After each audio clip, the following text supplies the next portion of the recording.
Es so ein ist.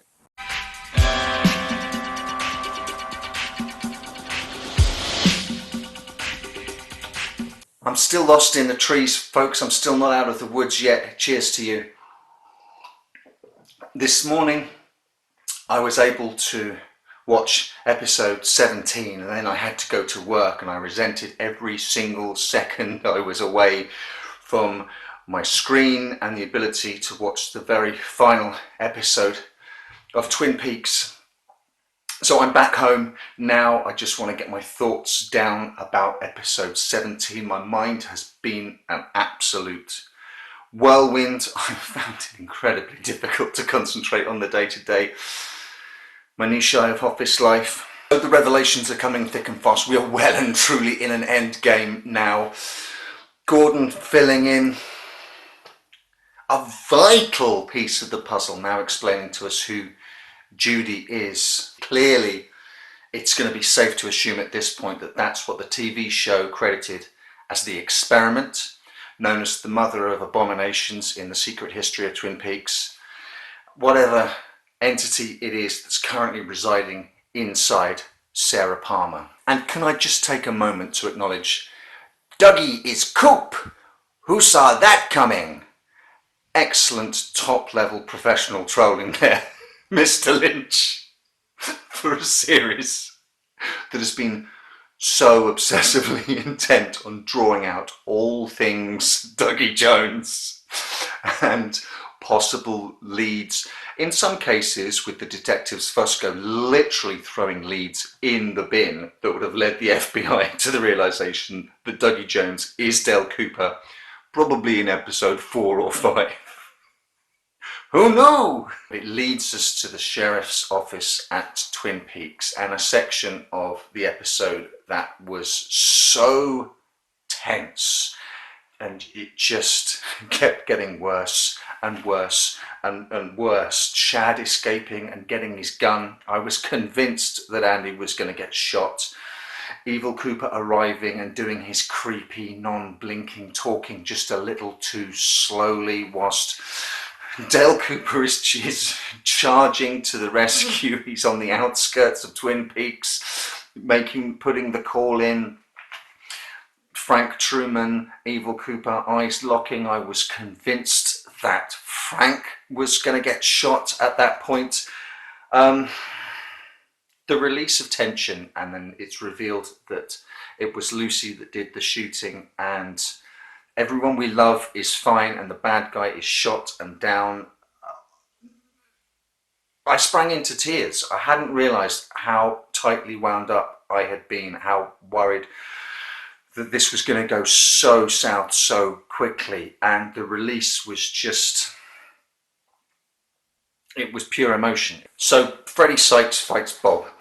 Freddie One Punch, Freddie Green Glove fights Bob, and it could have been really goofy, and I still think that Freddie Sykes is a really hokey character, and I find it really difficult to marry the very, very specific instructions the fireman gave Freddie Sykes to some of the more seemingly obtuse instructions he gives to others.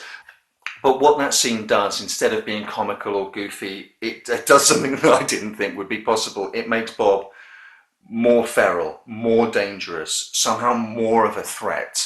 And it was visceral and nasty. Yeah, it was a little goofy. It was a little hokey. But you've got Frank Silver's face superimposed inside a black computer-generated orb, and somehow Bob is still an intense, amazing threat in this TV series. And so Nido is Diane, just as Sigmund Freud once said, sometimes a cigar is just a cigar, sometimes Nido is just Diane, and sometimes fan theories are more than theories, they're absolutely correct. When Cooper says in that scene that there are some things that will change to the people gathered around, and then he looks at Hawk and Hawk nods, that seems like a very important moment to me. It was only in the last episode, I think, that Margaret Lanterman, the log lady, had told Hawk that death was merely change. The whole scene plays out with Cooper's face superimposed over it. That went on far longer than I was expecting it to. And to me, my reading of that is we are witnessing simultaneously Cooper having a vision of the events that are going to unfold and the fulfillment of that vision smashed over the top of one another simultaneously. We are the dreamer. Are these the events unfolding, or is this my vision of the events that are to unfold? Past and future become very slippery. Is this future or is this past? Cooper follows the ringing in the basement of the Great Northern Hotel to the convenience store and thence to the Dutchman and Philip Jeffries, a journey that Evil Cooper previously made. And Jeffries seems to be some sort of sentient space-time coordinates overseer.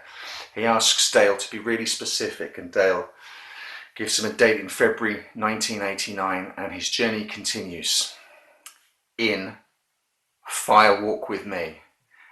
At this point, my jaw was on the floor.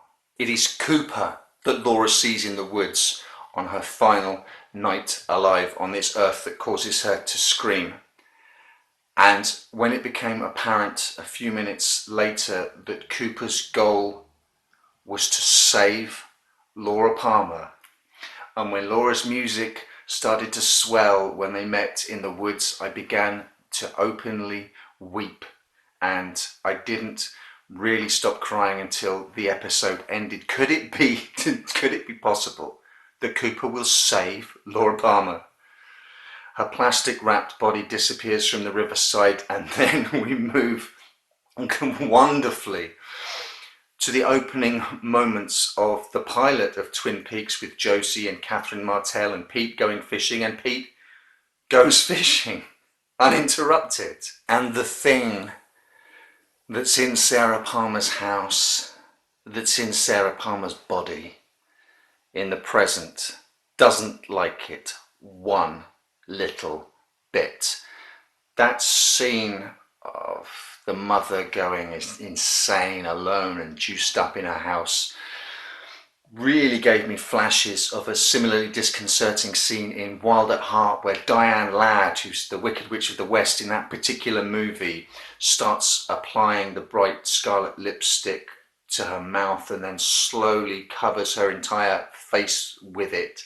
And just as I think Dale is going to save Laura Palmer with an hour to go, we hear that same scratching noise. It's the noise from episode 1 that the giant, I keep calling him the giant, he'll always be the giant to me, the noise that the giant plays to Dale on the gramophone. It's in our house now, and it suddenly occurred to me, I mean, yeah, late in the day, Andrew, get with the fucking program, that we're calling that space the White Lodge, and we've never seen Dale in all his travails be in that space yet. Is this another flash forward right at the start of season 3? Was that a flash forward? Are these events that haven't occurred yet? I don't know. I've got an hour to find out. Well, I've just seen it, and I feel like I've been kicked in the gut. Hands up which dope thought we were going to get a happy ending. Hands up which dope thought we were going to get an ending. Hands up which dope forgot we were watching Twin Peaks. The source of the purest forms of existential dread the medium of moving pictures has probably ever seen. That was more disturbing than the end of series 2 and leaving us like that. I've got Mark Frost's The Final Dossier on pre-order, but I do not believe that The Final Dossier is going in any way, shape or form to provide closure to this. We know, after all, from what Philip Jeffries says, that Gordon Cole will remember the unofficial version.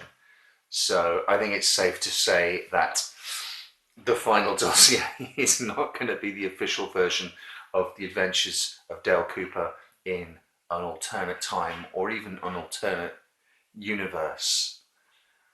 I had hoped that the forces of good would make more ground in the fight than this. Once Diane and Cooper cross over, straight away they seem to be driving the nighttime roads that Mr. C has been driving this entire season. They go to sleep in one motel with one car, and he wakes up alone inside another motel with a different car waiting outside in a different place with different names. Dale and Diane are the Richard and Linda of the Giant's Message. I wasn't expecting this to go all Lost Highway, but the ending of Twin Peaks became a lot like that, which is cool because I fucking love Lost Highway. Excuse me, I need some alcohol in me. The love scene, if you can call it a love scene, was really icky, and the sense that something was off, it started in that scene and just carried on, especially at Judy's. The way Cooper was talking, he sounded like Mr. C. This Cooper, he said, things might be different once they pass over. And he seems to now, his character seems to be some weird gestalt of Dale and Mr. C. And I presume that the Mr. C persona was always there. The potential for that was always inside Dale. It is his shadow self after all. Now we have a weird amalgam of both. Certainly not the A-OK 100% Boy Scout of Dale Cooper. We've been missing him for so long, and we had him so briefly, and now he's gone again, it seems. But his mission is still a good one. It's still a righteous one. It just seems to be completely deluded. An awful lot of the episode seemed, to me at least, to be spent on a road trip from Odessa to Twin Peaks at night in mainly silence, and my stomach was turning knots. Something's wrong. Something's going to go wrong. I just had absolutely no fucking idea what. Call me an idiot. I didn't think we would have so many strands dangling. Do you think they're aiming for another season in 25 years' time? It's not going to happen. So we have to. It's not. And we have to somehow try and make peace with the idea that this is how Twin Peaks ends. I'm in a state of absolute shock, and I'll be a little despondent, I think, for the next few days, for the next couple of weeks, because there's no more Twin Peaks. I'll go through a weird process of mourning, I suppose. But I am going to look forward to Mark Frost's Twin Peaks: The Final Dossier. If there's anything juicy in there, I'll talk about that. I don't know what to say. They've kind of done it again. How they left us last time. How's Annie? And making us wait all this time. Like an abusive relationship. They've done it to us again. What a ride. There's no understanding it, certainly not on first viewing. I can't wait for the box set to come out. I can't wait to rewatch and make connections and reassess my position to the whole thing, knowing how it ends. Cheryl Lee can scream, can't she? So I suppose the appropriate way to round this off is with Dale Cooper's words. I hope I see you all again. Every one of you.